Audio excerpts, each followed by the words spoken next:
if the brain could talk. 3, 2, 1. Hello, everybody, and welcome back to the Shower Podcast, the podcast where I'm in my shower and you do you. I'm your host, Chip, and I would like to welcome you officially to the last mini-series of the Shower Podcast project. Since we are so close to my desired goal of 365 days of consecutive podcasting, I thought to make it special. And I realized that throughout this year, something was missing from the podcast. Usually on podcasts, you have guests, but due to logistic problems, as you can see, my shower is not that big.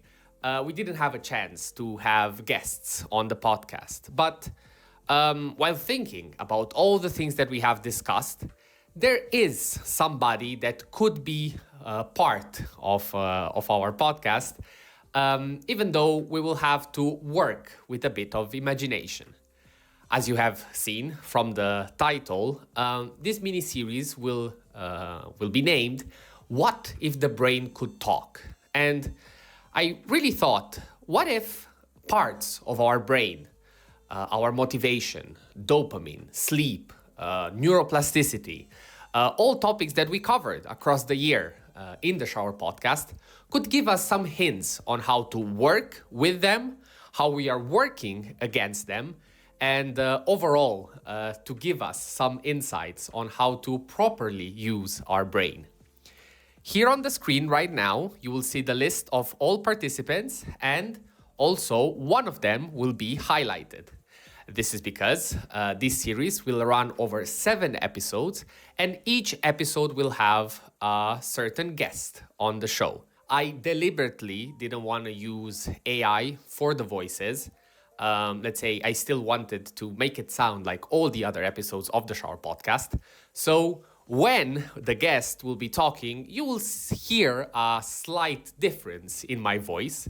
I hope that you'll be able to enjoy it and that it will make it a bit fun and different to listen to. And overall, I believe that it was the right compromise. Having said that, that was all for today. Thank you very much for listening. If you made it so far and overall want to give a last push to the Shower Podcast, remember the liking and subscribing really mean a lot for me. And having said that, I will leave you directly with the interview and enjoy the episode. Thanks for having me. I'm part of you that keeps life running like you're not paying attention. There isn't a single name.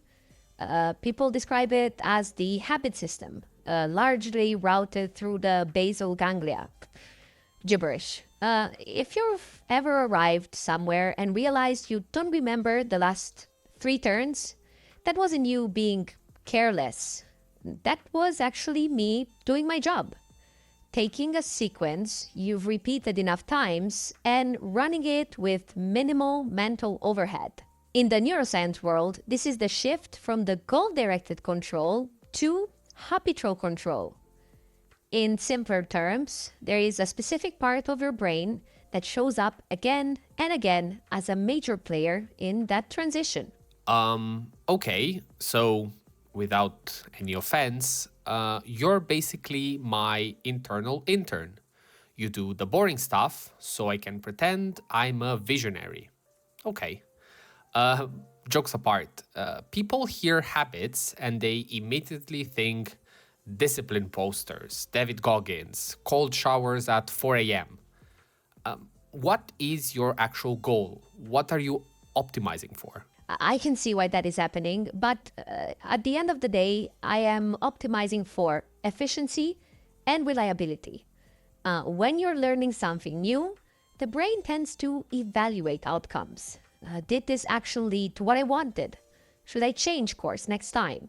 That's flexible, and it's a very nice part of the brain, but it's very expensive. On the other hand, with repetition, if a behavior is good enough and consistently rewarded, control can be cached if you are into the IT world. In simple terms, it's saved somewhere so you can use it fast the next time. It becomes more stimulus-driven. This cue, that response. It's that simple. And that's why habits can be fast and stable. And also why they can be stubborn, even when your goals change. That explains why I can be a fully conscious adult and still open the fridge like the answer is going to appear on the third refresh. Gotcha. So, in more general terms, when people say, I know what I should do, I just don't do it. Is that you hijacking them? Okay, now hijacking makes it sound dramatic.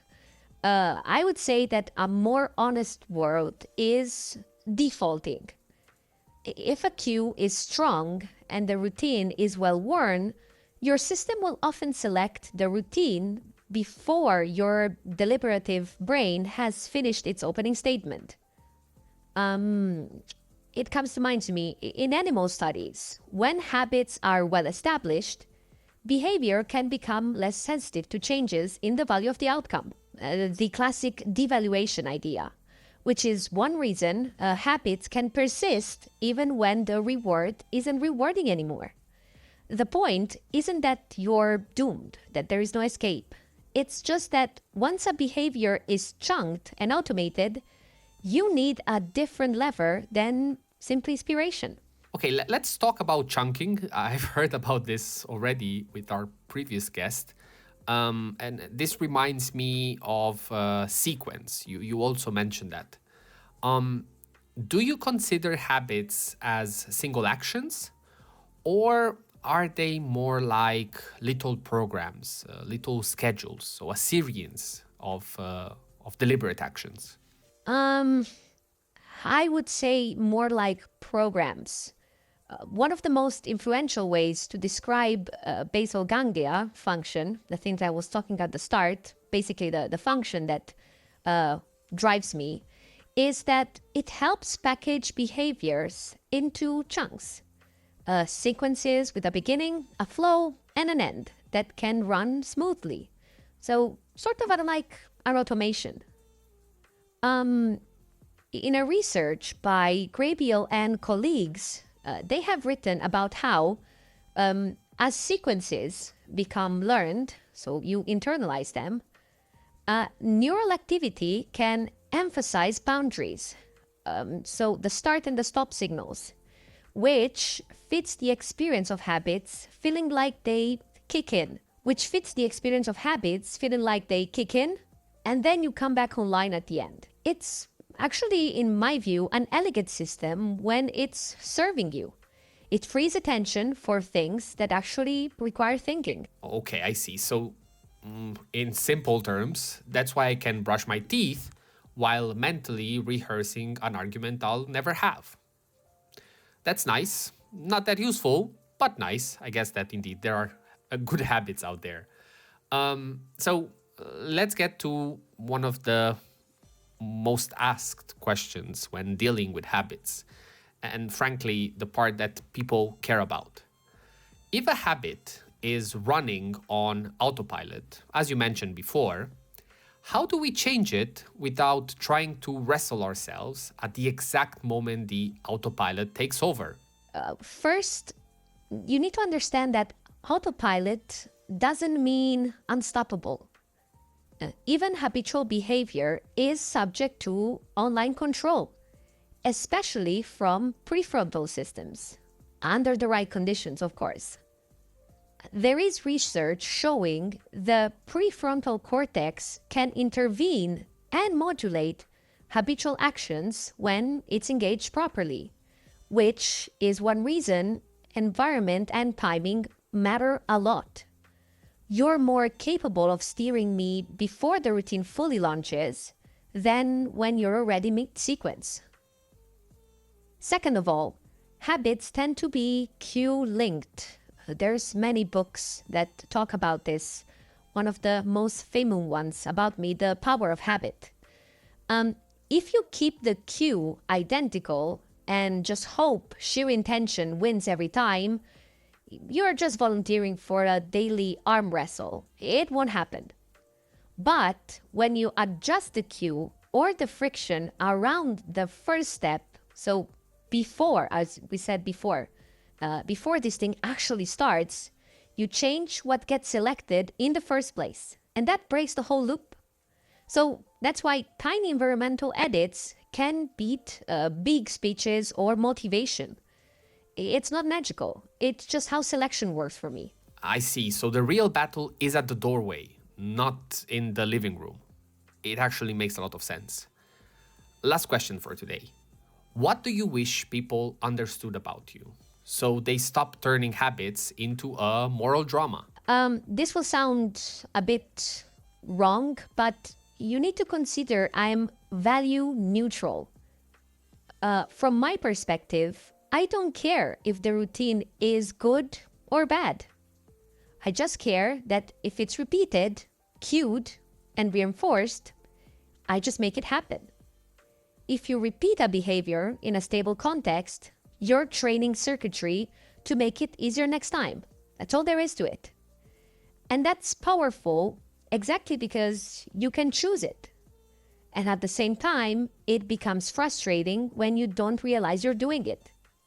The upside is that you can use the same machinery deliberately.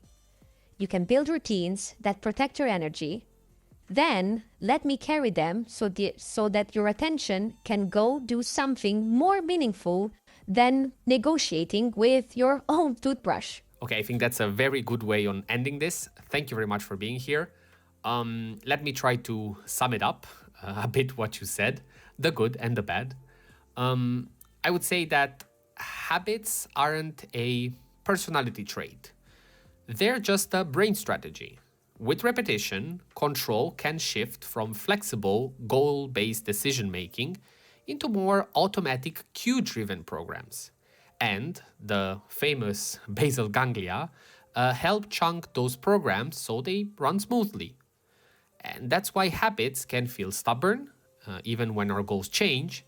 And it's also why the smartest changes happen before the routine launches, at the cue, the environment, the first step, and not in the middle of the autopilot. Thank you very much for being here. If you have any questions for the audience, feel free to let them in the comments. And as I said, appreciate you very much, and thank you very much for being here. Welcome back. I hope you managed to enjoy today's episode. Let me know in the comments what are your thoughts, and if you have any questions overall, I'll try my best to reach out to our guest and complete any kind of knowledge gap that might have been there. If you made it so far, thank you very much. As always, feel free to interact with this content in any way, shape, or form by liking, commenting, sharing, subscribing. Whatever works for you works for me. And as usual, stay consistent, stay resilient. This was the Shower Podcast, and I'll see you tomorrow with another guest.